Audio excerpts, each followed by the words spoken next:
ဒီကောအားလုံးပဲမင်္ဂလာပါ Football Enthusiast ကနေပြီးတော့ပြန်လည်ကြိုဆိုပါရစေဆိုတော့ကျွန်တော်အခုပြတော့ပေးခြင်းတဲ့ဒါဗီဒီယိုကတော့ဂျားထဲမှာလည်းကျွန်တော်မတွေ့ရတော်တော်လေးကြာသွားပြီပေါ့ကျွန်တော်လည်းဆိုတော့ကျွန်တော်ကလည်းခုလက်ရှိဒါအကြောင်းတက်နေတဲ့အနေအထားတစ်ခုဖြစ်တဲ့အကြောင်းမလို့ဒါအကြောင်းကဒါစာတွေလုပ်နေရတဲ့အတွက်ကြောင့်မလို့ပေါ့နော်နည်းနည်းပြက်ကွက်တာရှိသွားတယ်ဂျားထဲမှာကိုနေဝင်းနဲ့ကိုကျော်ရီတော့ podcast တွေအတီးတီးလုပ်ပေးခဲ့ကြတယ်ဆိုတော့ကျွန်တော်တို့ခုလက်ရှိဒါခေါင်းထဲပေါ်လာတဲ့အနေအထားတစ်ခုမှတော့ခုလက်ရှိဒါဖလားလေးလုံးလမ်းကြောင်းမှာရှိနေတဲ့ Arsenal နဲ့ပတ်သက်ပြီးတော့ကျွန်တော်ပြောကြအောင်ပါဆိုတော့ Arsenal ကခုလက်ရှိဒါ6နှစ်တာကာလအတွင်းပထမဦးဆုံးဒါဟိုဖလား final ကိုကျွန်တော်ပြန်နေပြီးတော့တက်လန်းလာနိုင်ခဲ့တယ်ဒါနောက်ဆုံးနေထားခုဆိုရင်ကျွန်တော်တို့ဒါ FA Cup ထင်တယ်ဒါကျွန်တော်တို့ဒါဥပမီယန်လို့ပါရှိရနေထားတစ်ခုလုံးကကျွန်တော်တို့ဒါအာတီတာအနေနဲ့ခုနိုင်ခဲ့တယ်ခုလက်ရှိချိန်မှာတော့ Carabao Cup ကိုဒါပြောမှဆို Carabao နဲ့ Arsenal ကဟိုဂျားထဲမှာဆက်မမိရလဲပါတယ်ဗောနော်ဟို Arsenal နည်းနည်းတိတ်ပြီးတော့ Arsenal ဝင်ကကြီးလက်ထက်ကလေးကတိတ်ပြီးတော့ favor တိတ်မဖြစ်တာလဲပါတဲ့အတွက်ကြောင့်မလို့ဒါ Carabao Cup final ကတော့ Arsenal နေနဲ့တက်မလန်းနိုင်ကြဆိုတော့တော်တော်လေး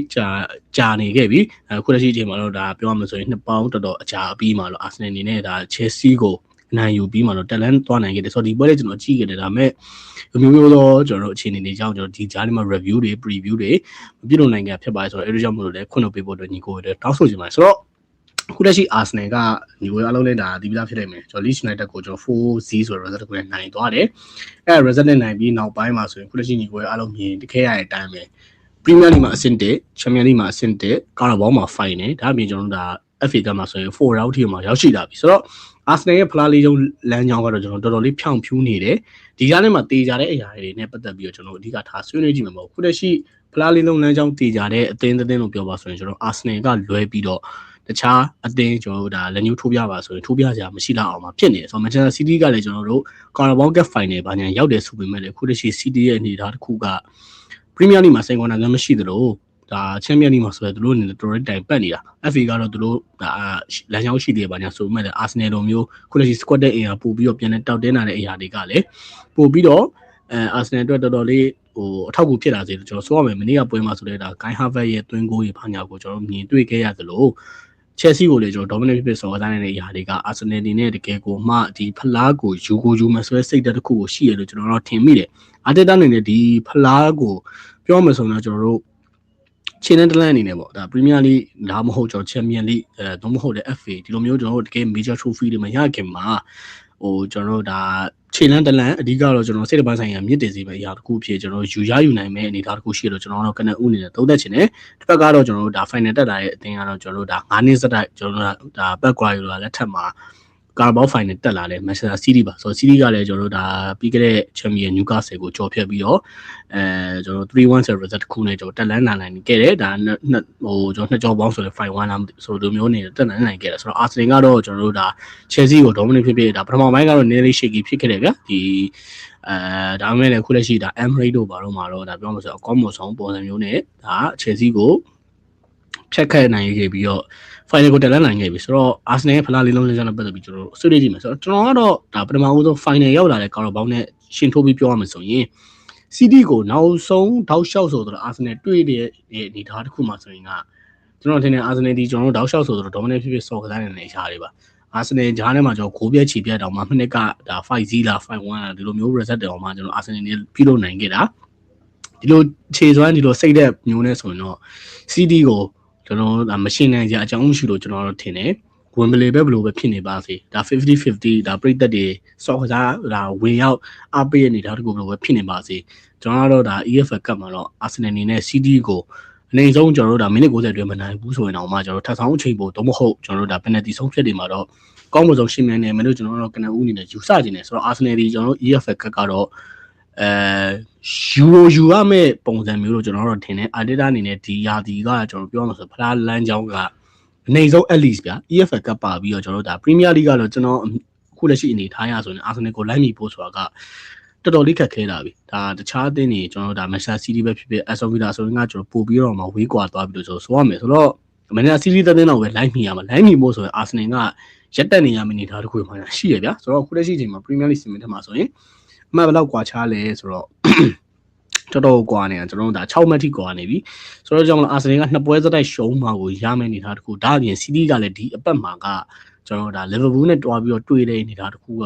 ပြောရမယ်ဆိုရင်ဒါ Arsenal အတွက်အခွင့်အလမ်းတစ်ကောင်တစ်ခုလို့ကျွန်တော်တို့ကနေဦးအနေနဲ့ပြောရမယ် အာဆနယ်တွေ့ရမှာလေကျွန်တော်ဆန်နလန်နဲ့တွေ့ရမှာဆိုတော့ဒါအာဆနယ်တို့ကတော့တော်တော်လေးကိုမှဒါမန်ချက်စတာစီးတီးတဲ့စာရင်တော့ပို့ပြီးတော့လွယ်ကူသွားစေအချက်တစ်ချက်ပဲလို့ကျွန်တော်ကနဦးအနေနဲ့ပြောရမယ်ဆိုတော့ပရီးမီးယားလိကတော့ကျွန်တော်အနေနဲ့အာဆနယ်ဒီကျွန်တော်ပြောမှဆိုရင်တူလန်ချောင်းသူ AC လျှောက်သွားမယ်ဆိုရင်တော့ရယူနိုင်တဲ့အနေအထားတစ်ခုရှိတယ် EFL ကတော့ကျွန်တော်အမြင်ပြောမှဆိုမန်ချက်စီးတီးကိုကြော်ဖို့အတွက်ဆိုရင်တော့အဲ့လောက်ကြီးဒီခက်ခဲမဲ့အနေအထားတစ်ခုမဟုတ်ဘူးလို့ကျွန်တော်ကနဦးအနေနဲ့ပြောချင်တယ်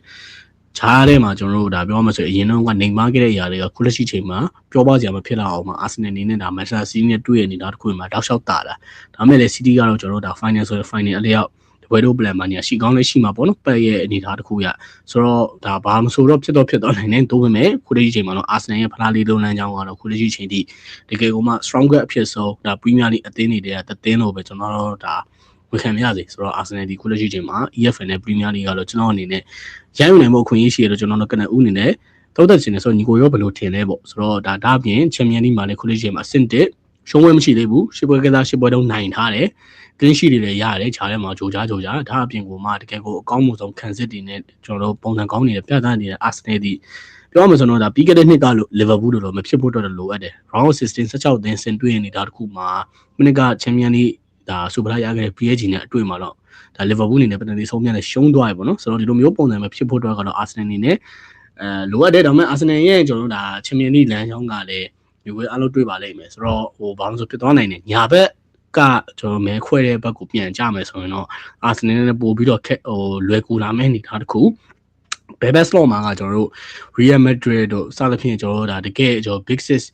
တကယ်အသင်းတွေဥပမာမှာကြီးစိုးနေတဲ့အသင်းကြီးရှိရယ်ဆိုတော့ကျွန်တော်တို့ဒါညာဘက်စလော့ဒါအကယ်၍ဒါနောက်တစ်ကြိမ်မဲခွဲမယ်ဆိုရင်တော့အာဆနယ်ဒီချန်ပီယံလိမှာလည်းဒါအကောင်းဆုံးအဆင့်အနေထားတစ်ခုကိုရောက်ရှိလာနိုင်မဲ့လို့ကျွန်တော်တို့ကနေဦးနေတယ်ပြောချင်တယ်ပေါ့နော်ဆိုတော့ညပြီးတော့ FA ပါဆိုတော့ FA ကတော့အာဆနယ်တွေ့ရမယ့်အသင်းကကျွန်တော် Premier League အသင်းမဟုတ်ဘူးတင်တယ်ဆိုတော့လာမယ့်ဒါပြောမှဆို FA ကတော့အာဆနယ်အတွက်ကျွန်တော်တို့ဒါလွယ်ကူနေအောင်မယ်လို့ထင်တယ်ကိုလက်ရှိဒါ4 round ကတော့ဘယ်လိုပဲဖြစ်ဖြစ်အာဆနယ်ကိုရိုက်ချဖို့အတွက်ဆိုတော့ဘာမှဖြစ်နိုင်ဘူးကျွန်တော် weekend နဲ့တွေ့ရမှာဆိုတော့အဲ့ဒါကြောင့်မလို့ကျွန်တော်အာဆနယ်အိမ်ကွင်းနဲ့ဖြစ်တယ်ဗျာဆိုတဲ့ကြောင့်ကျွန်တော်တို့ဒါပို့ပြီးတော့လွယ်ကူပါတယ်ဆိုတော့ Premier League အနေထားတစ်ခုရကျွန်တော်ပြန်ပြီးတော့သုံးသပ်ရမှာဆိုရင်ခုလက်ရှိဒါကတော့လာမဲ့ပွဲစဉ်အနေထားပေါ့ဆိုတော့ Premier League မှာတော့အနေငယ်လေး Arsenal အတွက်ကတော့ဒါအာတီတာအတွက်တော်တော်လေးမေးခွန်းကျွန်တော်တို့ဒါဆောင်းဝဲစစ်မဲ့အနေထားတစ်ခုလို့ကျွန်တော်တို့ကနဦးအနေနဲ့ပြောချင်တယ်ဆန်နလန် Brentford ကတော့ Arsenal နဲ့ခုလက်ရှိအနေထားတစ်ခုကတော့ကျွန်တော်အနေနဲ့ကြော်ဖက်နိုင်မယ် AC ကြော်ဖက်နိုင်မယ်ပွဲဒါပေမဲ့ကျွန်တော်တို့ဒါ February လ22ရက်နေ့ကစပြီးတော့match လ9ရက်နေ့လောက်ထိရှိရခုလက်ရှိဒါ on screen မှာမြင်တွေ့ရတဲ့ပွဲစဉ်တွေမှာဆိုရင် Arsenal ဒီကျွန်တော်ပြောမှဆိုတော့ Tottenham Hotspur အဝင်းကွင်း Chelsea ကိုကျွန်တော်ဒါ Emirates မှာတွေ့ရမယ် Brighton ကိုတွေ့ရမယ်ဆိုတော့ဘလို့ပဲ Chelsea နဲ့ Arsenal ချားမှာကျွန်တော်ဒါ10ပွဲစတိုက်လောက်ကျွန်တော် Chelsea အနေနဲ့အနိုင်ယူထားနိုင်တယ်ယူဆိုပါသေးအောင် Premier League စီမံထက်မှာ Arsenal နေတော့ဒီ London နှစ်ပွဲအပြင် Brighton ကိုတွားရောက်ရှင်ပြမယ်ပွဲရတော့ကျွန်တော်အနေနဲ့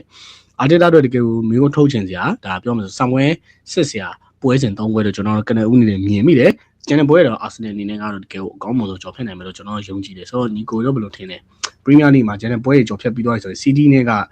ညီကိုရလို့တွေ့ပြီးသားဖြစ်နေမှာမန်ချက်20နှစ်ပါ EFL Cup Final ထားပြီးရင်ကျွန်တော်တို့ဒါ April 18ရက်ဒါပေမဲ့အဲ့အပြီးရင်ကအာဆနယ်တို့ကပွဲကြီးဆိုလို့နျူကာဆယ်လောက်ပဲကျန်တော့မှာကျန်တဲ့ပွဲတွေကကျွန်တော်အာဆနယ်တွေကပရီးမီးယားလိမှာဆိုရင် AC တက်နိုင်မဲ့ပွဲစဉ်တွေဆိုတော့ဒီပွဲတော့ပဲအာဆနယ်တို့ကတော့ကျွန်တော်တို့ဒါနည်းနည်းလေးခက်ခဲနိုင်မဲ့ပွဲလို့ကျွန်တော်ကနဦးနေမြင်ချင်တယ်တကယ်လို့ကျွန်တော်ပြောခဲ့တဲ့ဒါ Spurs နဲ့ Chelsea ပြီးရင် Brighton ပွဲ3ပွဲဒါ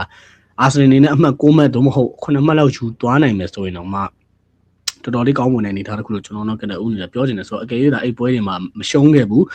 အနိုင်နဲ့ကျွန်တော်တို့ဒါတည်ရပဲရအောင်မယ်ဆိုအောင်တော့ကျွန်တော် Arsenal ဒီဒါ Premier League ဖလားကိုတော့ဒါအစခုနိုင်မယ်ပွဲစဉ်လို့ကျွန်တော်တို့ထင်တယ်ဆိုတော့ Champions League ရောက်ကြောမဲခွဲဆုံးဖြတ်အောင်မှာဆိုတော့ဖိုင်